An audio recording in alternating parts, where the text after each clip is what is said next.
말씀은 마태복음 7장 24절에서 27절입니다. 마태복음 7장 24절에서 27절입니다. 신약성경 11페이지입니다. 준비되었으면 합독하시겠습니다. 그러므로 누구든지 나의 이 말을 듣고 행하는 자는 그 집을 반석 위에 지은 지혜로운 사람 같으리니 비가 내리고 창수가 나고 바람이 불어 그 집에 부딪히되 무너지지 아니하나니 이는 주추를 반석 위에 놓은 까닭이요 나 이 말을 듣고 행하지 아니한 자는 그 집을 모래 위에 지은 어리석은 사람 같으리니 비가 내리고 창수가 나고 바람이 불어 그 집에 부딪히매 무너져 그 무너짐이 심하니라. 아멘. 이남용 목사님이 나오셔서 지혜로운 청년 말씀을 전해주시겠습니다.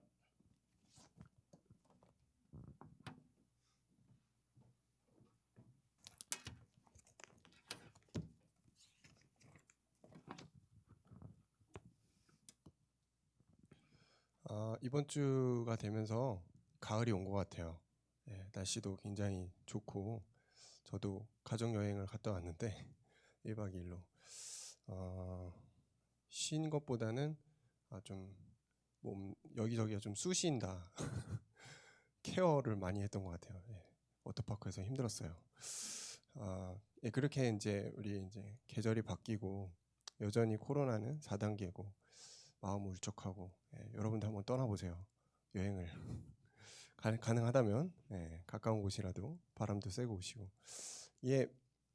분위기가 계속 우리를 다운시키는 부분들이 있잖아요. 근데 계속 그 상황이 있게 되면은 우리가 거기에 이제 잡힙니다. 그래서 이제 해소할 수 있는 뭔가를 여러분이 좀 만들어 보시는 게 좋은 것 같아요. 그러다 보니까 자꾸 이제 문화라는 부분을 더 많이 접하게 되고 더 많이 빠져들게 되는 그런 시대인 것 같아요. 그래서 오늘 좀 서론으로 나눌 부분은 문화에 대한 부분이에요.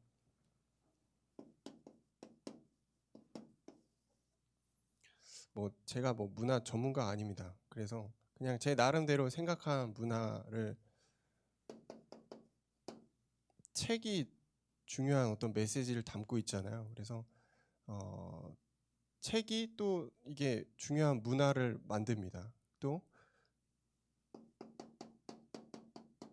여러분도 자주 들으시는 음악, 이게 이 시대를 반영하고 굉장한 이 문화의 어떤 흐름이 있죠. 또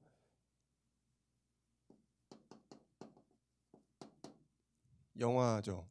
영화를 통해서 감독은 자신의 메시지를 거기에 담아서 사람들에게 이 감독의 메시지를 전달하게 하는 그런 역할을 영화에서 많이 합니다. 그래서 그냥 단순히 웃기다, 재밌다, 슬프다, 아름답다 여기서 끝나면 이제 조금 이제 영화를 좀 보다 만 거고, 영화를 딱 끝내고 났을 때 감독이 요걸 말하고 싶어 했구나. 아마 청년들이라면 그 정도까지는 가겠죠.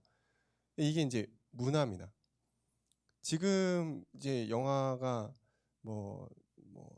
그런 어떤 사랑이나 이런 부분보다는 주로 히어로물, 액션, 이제 이런 게 많잖아요.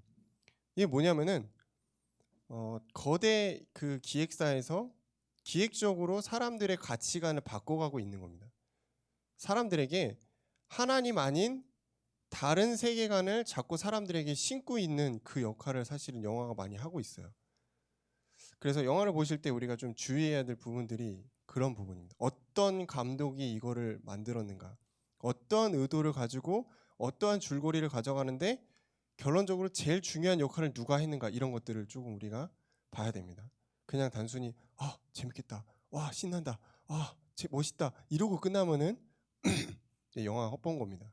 우리는 문화를 접할 때 복음으로 재해석하는 눈을 갖고 있어야 돼요. 그게 없이 그냥 보면은 반드시 거기에 빨려 들어갑니다. 슬픈 영화를 보면 슬픈 거로 빨려 들어가고, 공포 영화를 보면 내 자신이 계속 거기에 쫙 가라앉혀서, 그죠? 히어로물 봤다 그러면 막 꿈에 히어로물 나오는 거예요. 그래서 복음적인 눈을 가지고 우리가 문화를 보지 않으면 그게 좀 쉽지 않죠. 지금 많은 어떤 세대들이 앞서 말한 요 내용들보다 더 많이 접하고 있는 게 영상인 것 같아요. 특히 엄청나죠. 제가 보니까 긴 시간을 지금 이 세대들이 볼 수는 없는 거예요. 뭔가 하나를 집중해서 길게 보는 것보다 3분, 5분, 지금은 어떻게 뭐 릴스 뭐 이런 거 더 짧은 반복되는 영상을 계속 보는 거예요. 그래서 자기가 원하는 것만 딱 충족하고 바로 넘기고, 충족하고 바로 넘기고, 이제 그런 시대가 된 거죠. 거기서 뭐가 나올까요? 문화가 나오는 겁니다. 사실 이제 문화에 대한 부분은 제가 전문가는 아니지만 저도 관심이 되게 많아요. 그래서 약간 한 강의, 한 설교를 문화로만 한번 해보고 싶기는 해요. 근데 오늘은 주제가 문화가 아니라서 서론에서만 좀 나누려고 합니다. 뭐 엄청나게 많은 파급 효과가 있겠죠. 뭐 유튜브뿐만 아니고 뭐 인스타, 뭐 페이스북, 뭐 여러 가지 뭐 옛날에 뭐 틱톡 이런 것도 있었거든요. 개인이 개인을 이제는 만나지 않고 비대면으로 소통하는 시대가 열려버렸단 말이에요. 옛날엔 기껏 한다는 게 문자, 카카오톡 이랬는데 지금은 그런 게 안 하더라고요. 더 빨리, 더 실시간으로 내가 있는 것들을 상대방과 소통하는 그런 시대. 이런 문화가 된 거죠. 그리고 또 빠질 수 없는 게 게임이겠죠. 뭐 그 외에도 수많은 뭐 제가 알지 못하는 문화들이 엄청 많습니다. 근데 그냥 대표적인 거 생각나는 걸 적어봤어요. 이 문화라는 부분에 공통점이 있어요. 뭐냐면은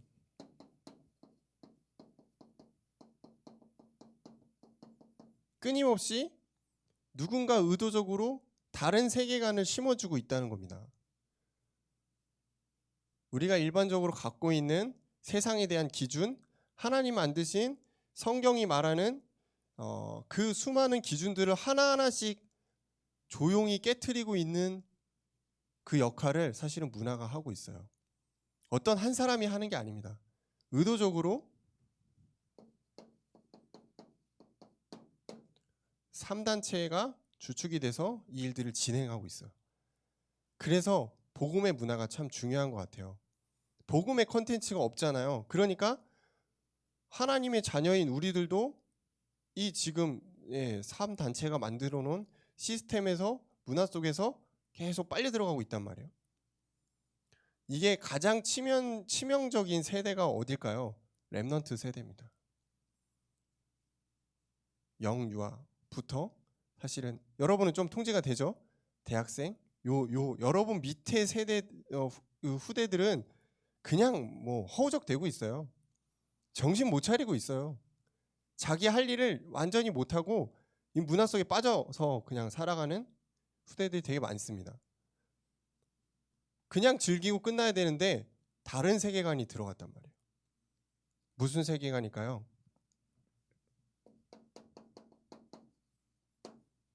네피림이죠. 하나님 없는 세대.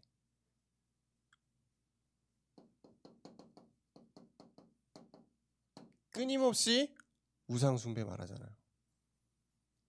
BTS 말하면 안 될 것 같은데 왠지 예를 들고 싶네요. BTS가 엄청 유명하지 않습니까? 근데 그 그룹이 지금 엄청 호응을 얻게 된 이유는 결국은 이제 자유예요. 너희들 자유함을 얻어라. 우리 음악을 들으면서 위로함을 얻고 자유함을 얻어라 이거거든요. 성에 억눌린 사람들, 뭔가 힘들다고 생각하는 청년들, 우리 음악 듣고 후리함을 얻어라 이거거든요. 지금 이 세계에서 주지 못하는 다른 세계관을 음악을 통해서 풀어내고 있는 거예요. 뭐 BTS가 뭐 3단체냐 이런 의미는 이제 그거는 의미가 없는 거고요. 그거 자체로 많은 사람들이 위로함을 받으면서 우상 숭배하고 있다는 게 큰 문제인 것 같아요. 하나님이 있어야 할 자리에 많은 사람들이 다른 것들을 막 집어넣고 있거든요. 그래서 그걸 통해서 자신의 상처, 슬픔, 뭐 외로움 이런 것들을 막 다 치유해 가고 있다니까요. 이 3단체 뭐 아시죠? 프리메이슨, 뭐 뉴에이지, 또 하나가 어디입니까? 3단체. 갑자기 기억이 안 나네요. 누구도 말해주지 않는 거 보니까 여러분도 모르는 겁니까? 자, 사람들의 마음을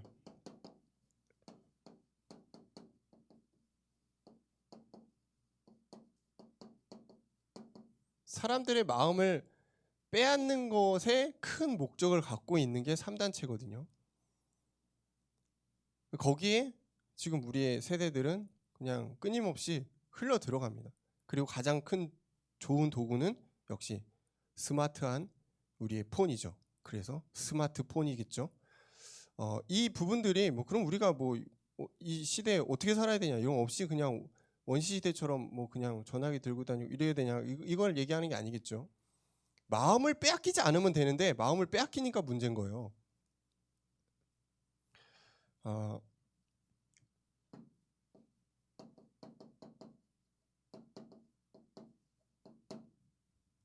우상 숭배와 같이 따라오는 게 있습니다. 그게 타락입니다.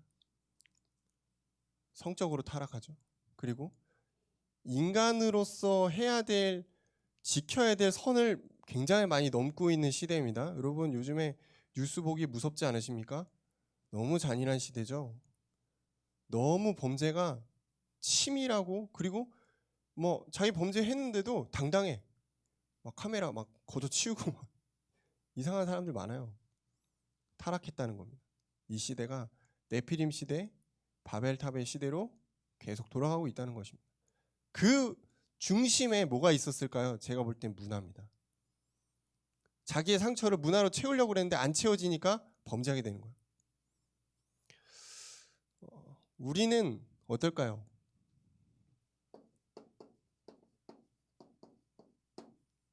우리는 지혜로워야 된단 말이에요. 우리 본문에 읽은 말씀처럼 반석 위에 지혜로운 사람이 돼야 되는데 이 지혜로움을 문화가 방해하고 있을지도 모르겠습니다. 여러분 복음 다 안다고 얘기하잖아요. 근데 뭔가 잘 안 되지 않습니까? 뭔가 응답도 잘 안 오지 않습니까? 왜 그럴까요? 하나님 아닌 다른 뭔가를 굳건히 잡고 있기 때문입니다. 그게 저는 아마도 문화일 거라고 생각합니다. 그 어떠한 것도 하나님보다 앞설 수 없는데 앞서고 있는 그 뭔가가 있다면 그걸 제거해야 되거든요. 안 그럼 그게 영원히 여러분의 발목을 잡을 겁니다. 그래서 다니엘서 1장 8절을 보면 다니엘이 어떻게 했는지 나왔어요. 다니엘이 포로로 끌려갔는데 바벨론에 가보니까 다 이 왕을 섬기고 그런 문화예요. 근데 그 문화에서 다니엘이 결단했다는 거예요. 성경에 뭐라고 나오냐면 뜻을 정하여라고 나옵니다. 결단했다는 겁니다. 아니 포로 주제에 무슨 결단을 한다는 거, 그냥 하라는 대로 해야지. 먹으라면 먹고 절하라면 절해야지. 자기가 뭔데 뜻을 정해서 난 이렇게 하지 않겠습니다. 근데 놀라운 거 아세요? 다니엘을 관리하는 그 관리가 그렇게 하라고 허용했다는 거예요. 이게 하나님의 은혜입니다. 아니 말도 안 되지. 지금 포로로 끌려온 주제에 뭘 말이 많아. 이게 중요한 겁니다. 뜻을 정하여. 여러분이 뜻을 정하는 순간 문화가 여러분을 방해할 수가 없다니까요. 근데 그 관심 없어. 나는 그냥 내가 좋은 대로 하고 내가 뭐 시간 보내는 거지. 뜻을 정한 적이 없어요. 하나님의 이 말씀에 진짜 뜻을 정한 적도 없겠지만 문화를 내가 컨트롤하겠다라는 뜻을 정한 적도 없겠죠. 그러면 이제 반복되는 겁니다. 쳇바퀴가 돌아가는 겁니다. 상황에 따라 엄청 힘들고 조금 풀리면 기분 엄청 좋고 그런 거죠. 뜻을 정하여. 여러분이 갖고 있는 문화에 잡혀있는 부분들의 뜻을 정하셔야 돼요. 이것보다 하나님이 앞설 수 없다라는 뜻을 빨리 정하셔야 돼요. 안 그러면 그 고리를 끊어내기가 어렵습니다.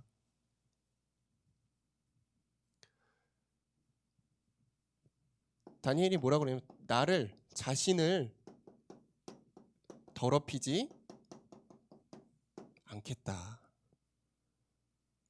아이 그 뭐 왕이 진미 좀 먹을 수도 있고 절할 수도 있지 뭘 그게 더럽히는 겁니까? 그게 속는 거란 말이에요. 사단이 여러분을 그렇게 속인다는 겁니다. 야, 니 좀 수고했는데 그거 좀 할 수도 있고, 야, 괜찮지? 근데 한두 번 계속 그렇게 하다 보면 그게 패턴이 돼요. 그래서 그걸 해야지만이 뭔가 내 생활이 풀리는 것 같다면은 그건 잘못된 거겠죠? 내가 정식기도를 해야지만이 오늘 하루가 풀려야지 정상이잖아요. 그죠? 여러분, 오늘의 말씀 속에서 나를 세워가는 그 시간이 반드시 있어야만 내가 막 힘이 나고 뭔가 눈이 반짝거리고 이러는 거지.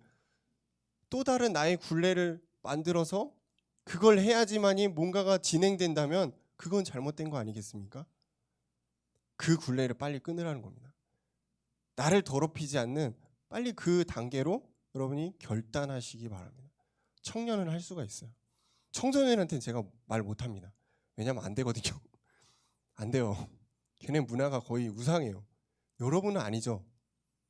여러분은 조금 객관적으로 여러분의 인생을 볼 수 있고 복음과 세상의 문화를 비교할 수 있는 객관적인 뭔가가 있지 않습니까?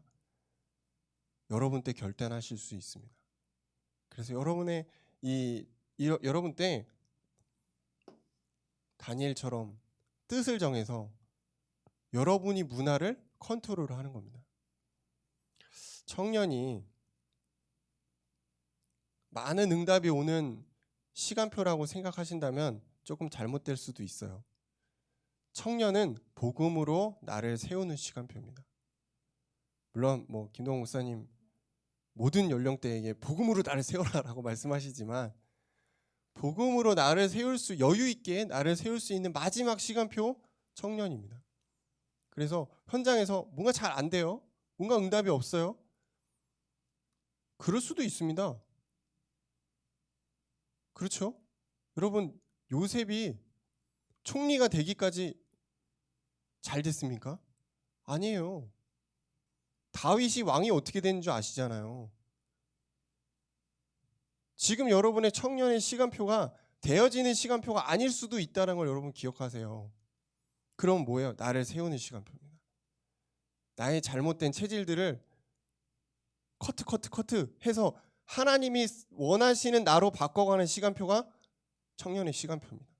거기에 만약에 문화라는 것들이 여러분의 걸림돌이 되어 있다면 제거해야죠. 그걸 하나님 원하실 겁니다. 그러면서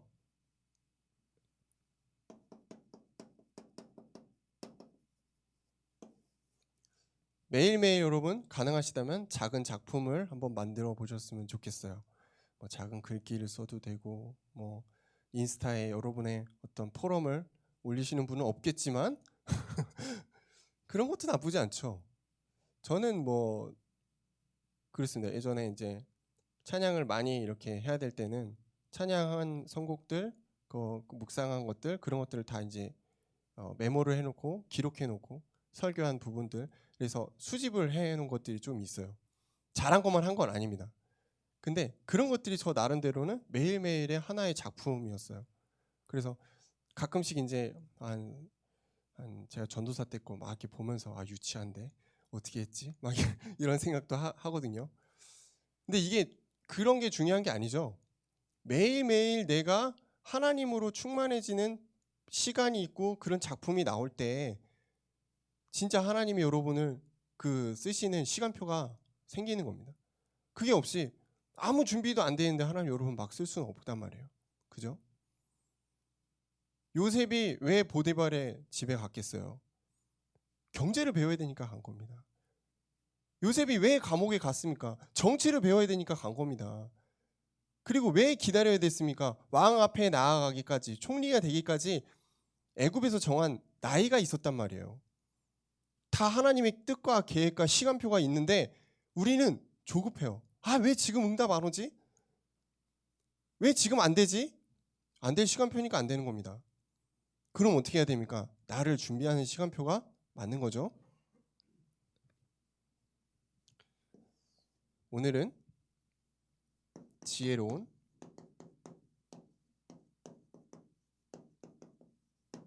청년입니다. 제가 오래 살지는 않았습니다. 분명히 오래 살지는 않았습니다. 근데 살면서 느낀 게 사람이 지혜로워야 된다는 거예요. 많은 것을 가지고 굉장히 자기가 똑똑한 척하고 또 잘난 척하고 그런 사람보다 조용히 지혜로운 사람이 훨씬 나중에 좋은 걸 많이 봤습니다. 우리는 뭐 세상 사람들이 말하는 그 지혜를 굳이 말할 필요가 없죠. 성경을 봐야 됩니다. 성경에서 말하는 지혜로움.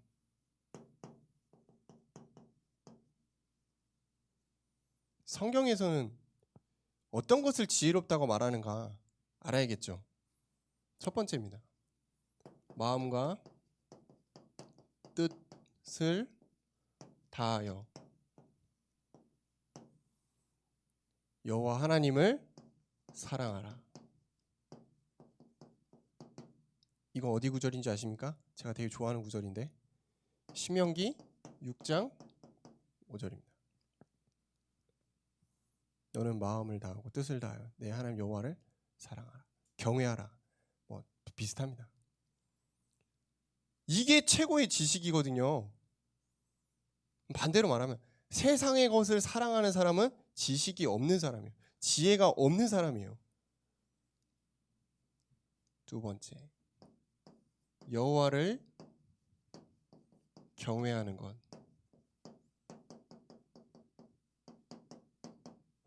뒤에 구절 뭔지 아십니까? 지혜의 근본이다. 지혜를 이루는 가장 중요하고 가장 기초적이고 가장 단단한 반석, 그게 뭔지 아세요? 여호와를 경외하는 것입니다. 하나님을 사랑하고 하나님의 계명을 순종하고 하나님을 존경하고 두려워한다는 것은 떨리는 마음으로 두려워한다는 겁니다. 하나님 무서운 존재, 이게 아니에요. 그렇게 두려움을 생각하시면 안 됩니다.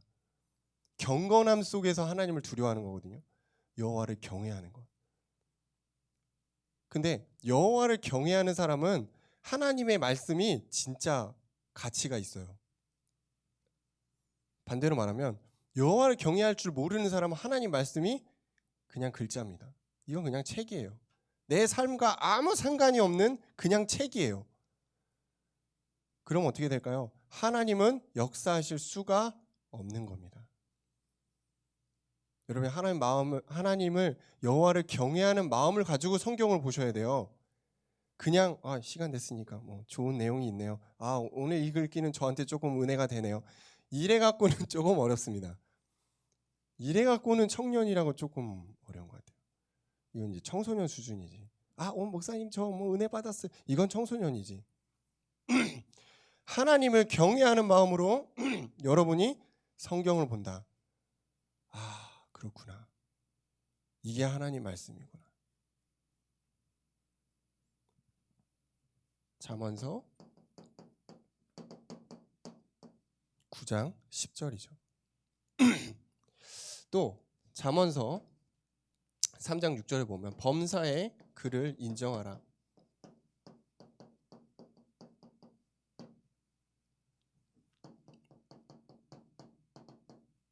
그리하면 그가 내 길을 지도하시리라. 이것도 참 제가 좋아하는 구절입니다. 여러분이 하나님을 인정하지 않는데 하나님 여러분 인정하실까요? 물론 자녀로 삼아주셨어요. 감사하죠. 근데 모든 일에 하나님이 다 뒷순이야. 일단은 내가 먼저 하고요. 하나님 기다려 보십시오. 제가 주인입니다. 그러고 있다면 하나님은 기다리세요. 여러분 지칠 때까지. 범사의 그를 인정하라. 모든 일 앞서서 그분을 바라보는 것. 그분에게 의견을 구하는 것. 범사의 그를 인정하는 것입니다. 이게 성경에서 말하는 가장 지혜로운 사람이에요. 막 대단히 많은 걸 하라는 게 아니죠. 여러분의 마음과 생각 속에 우선순위가 하나님께 향해 있는 거예요. 그러면은 우리 본문의 말씀처럼 반석 위에 집을 지은 지혜로운 사람이다.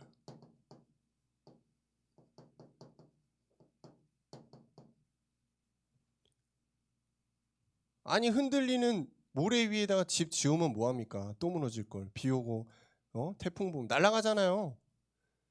반석, 바위 위에 단단한 곳에 우리 집을 지어야 돼요. 이건 뭐죠? 우리의 신앙이 변하지 않는 그리스도의 복음 앞에 단단히 서 있어야 된다는 겁니다. 변하지 않는 하나님의 말씀을 기초로 여러분이 서 있어야 된다는 걸 얘기해요. 빨리 우리의 생각과 가치관을 바꾸지 않으면 우리는 또 넘어집니다. 또 무너집니다. 근데 이제 여러분 청년이거든요.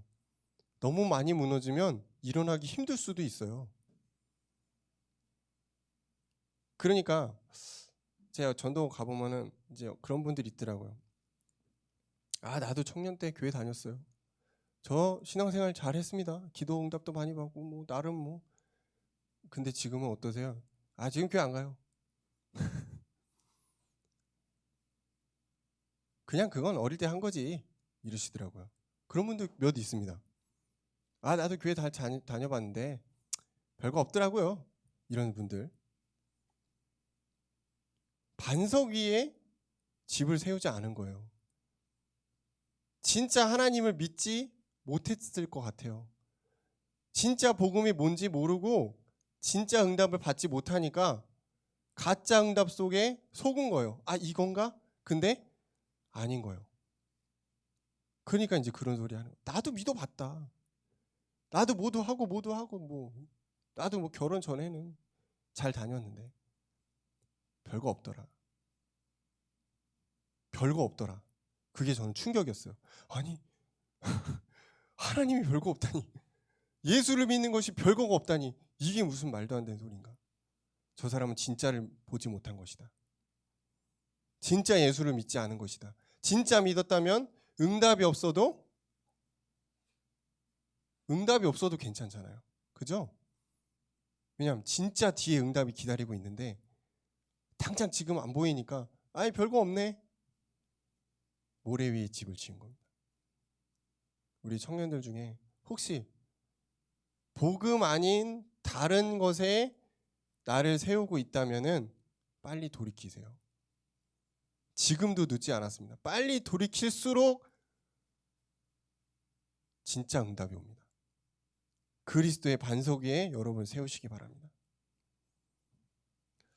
아멘이 없는 걸로 봐서는 그냥 열심히 살겠다는 뜻으로 알겠습니다.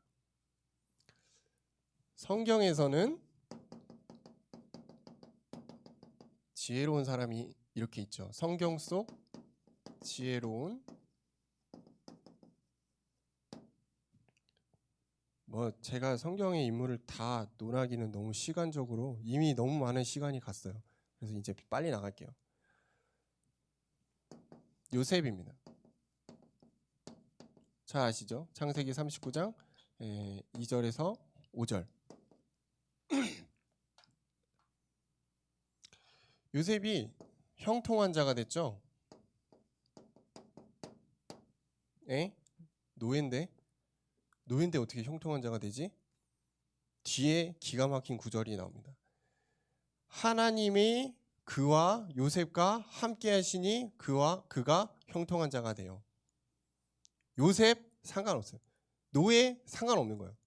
하나님이 함께 하시면 상관없는 겁니다. 그래서 일단은 가정 총무가 됐어요. 노예 주제 보디발 그 군대 장관의 경제를 어떻게 보면 관리하는 총무가 됐다는 거예요. 자, 여기서 우리는 뭘 알 수 있냐면 아, 요셉이 좀 머리가 좀 똑똑했나 보다 할 수 있는 거죠. 그 관리하려고 하면 좀 똑똑해야 되잖아. 그러면 그 지혜는 어디서 왔냐 이거예요. 요셉의 비밀은 뭐냐?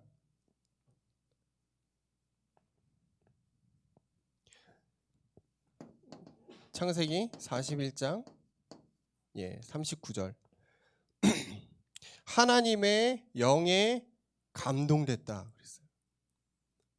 이거는 누가 얘기하냐면은 바로와 그의 신하들이 얘기한 겁니다. 야, 너만큼 하나님의 영에 감동된 자를 우리가 본 적이 없다. 너 진짜 대단하구나. 너보다 지혜가 뛰어난 자가 없구나. 이렇게 고백했거든요. 하나님의 영에 감동됐다. 우리 그 헌금 특송 이거 했잖아요. 하나님의 영에 감동된 자. 여러분, 이 뭘 얘기한 줄 아세요? 성령 충만이거든요. 성령 충만하면은 따라올 자가 없다는 거예요. 여러분 분야에서 따라올 수 있는 사람이 없어요. 두 번째,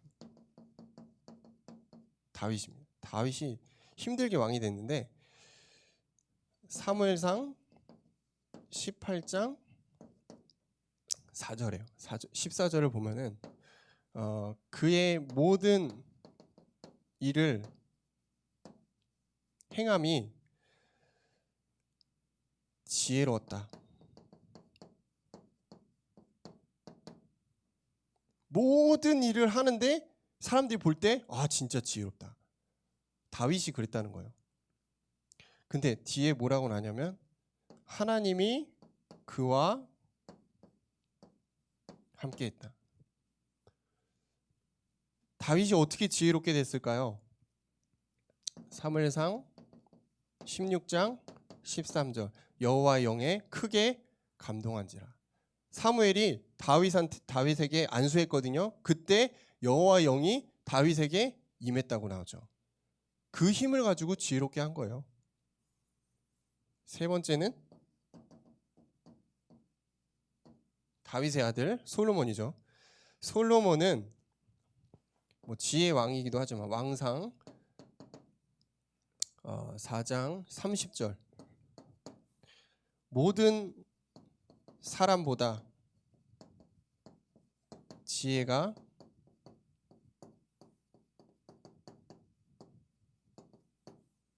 뛰어났다.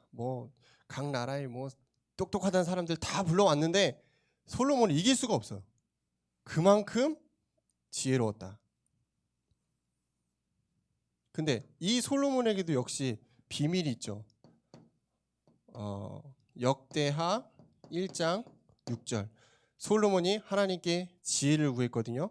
그래서 이 12절이네요. 지혜를 하나님이 주셨다는 것입니다.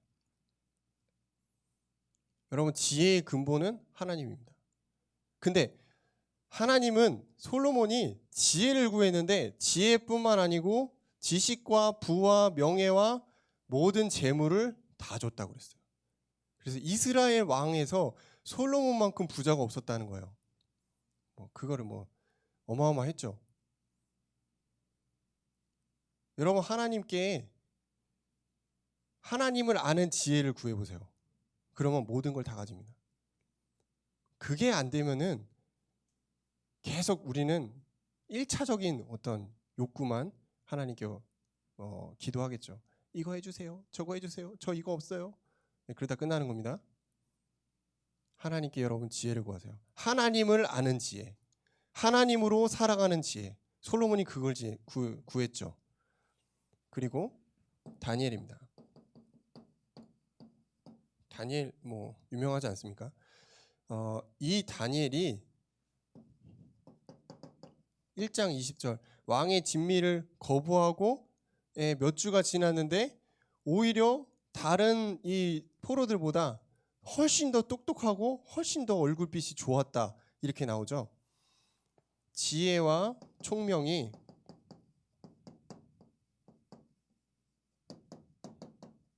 10배나 나왔다.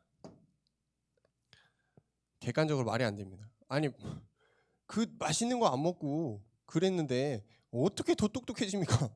어떻게 더 얼굴빛이 좋아요? 근데 그냥 적당히 좋은 게 아니고 몇 배요? 10배. 자꾸 우리가 하나님을 우리의 기준으로 우리의 생각으로 판단하니까 이게 답이 안 나오는 거거든요. 여기 비밀 있죠? 다니엘서 1장 8절 우리 아까 여기 있었던 거죠. 뜻을 정했다. 이게 비밀입니다. 하나님의 능력을 누리는 사람들의 공통적인 비밀이 있거든요. 오직 하나님을 바라보는 그 시간표와 그 단계가 있었다는 거예요. 그래서 여러분 뜻을 정하는 게 참 중요합니다. 그러면은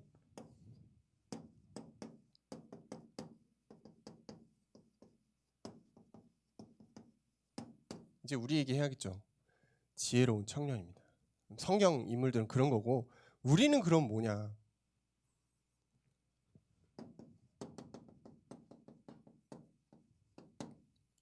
속지 않는 게 첫 번째입니다.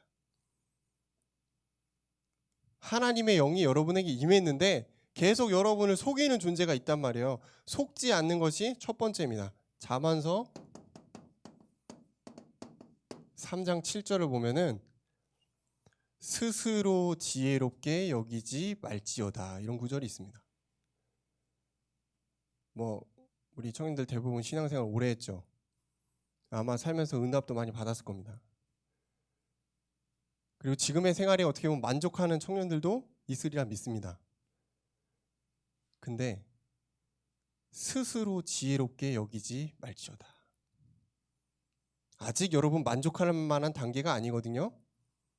아직 여러분 영적으로 달려가야 될 길이 너무너무 먼데 이 정도면 됐지? 이 정도면 괜찮지 뭐. 지금 혹시 그러고 있는 거 아닙니까? 이거 좀 뼈 아픈 소리죠. 목사님 맨날 뼈 때리는 소리만 하시는데 지금 여러분 혹시 여러분의 신앙에 만족하고 있어요? 그건 아닙니다. 그건 아니에요. 스스로 지혜롭게 여기지 마세요. 끊임없이 여러분 하나님이 필요한 존재거든요. 이제 됐어. 그러면은 100%예요. 빠져들 겁니다. 나 정도면 괜찮지. 100% 여러분 사단의 속임수에 넘어갑니다. 그때부터 뭐가 오는지 아세요? 불신앙이 옵니다. 그때부터 남의 말하기 시작합니다. 그때부터 하나님과 나의 비전이 달라져요.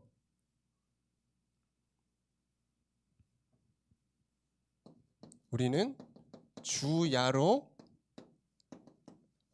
하나님의 말씀을 묵상하는 데 힘써야 돼요. 이게 진짜 다른 방법이 없어요. 주야로 여러분 뭐 하세요? SNS? 주야로 뭐 하십니까?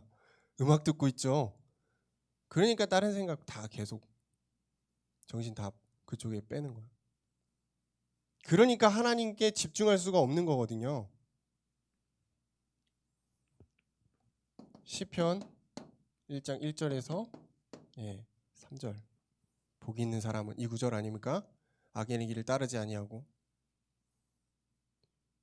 오직 주야로 묵상하며 하나님으로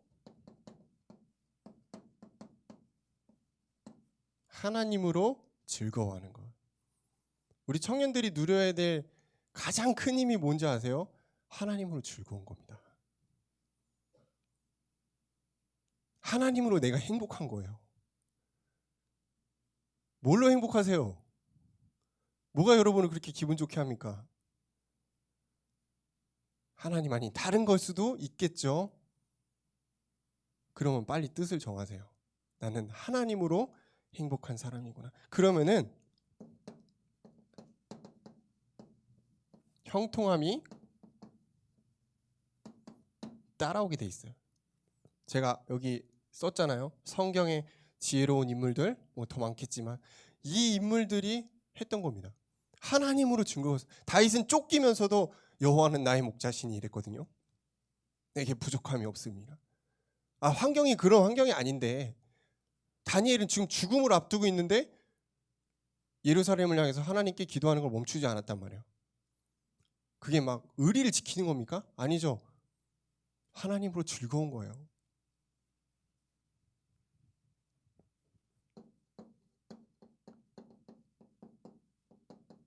구원받은 자의 신분과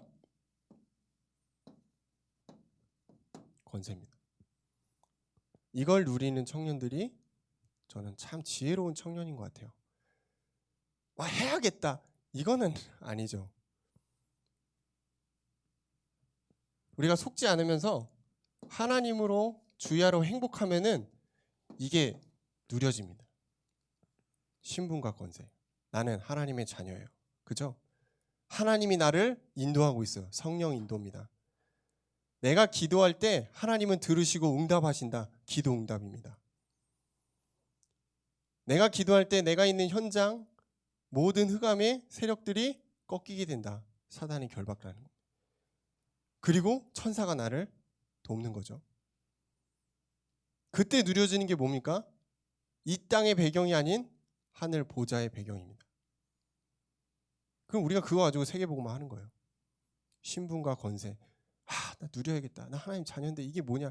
이게 아니거든요. 하나님으로 즐거운 거예요.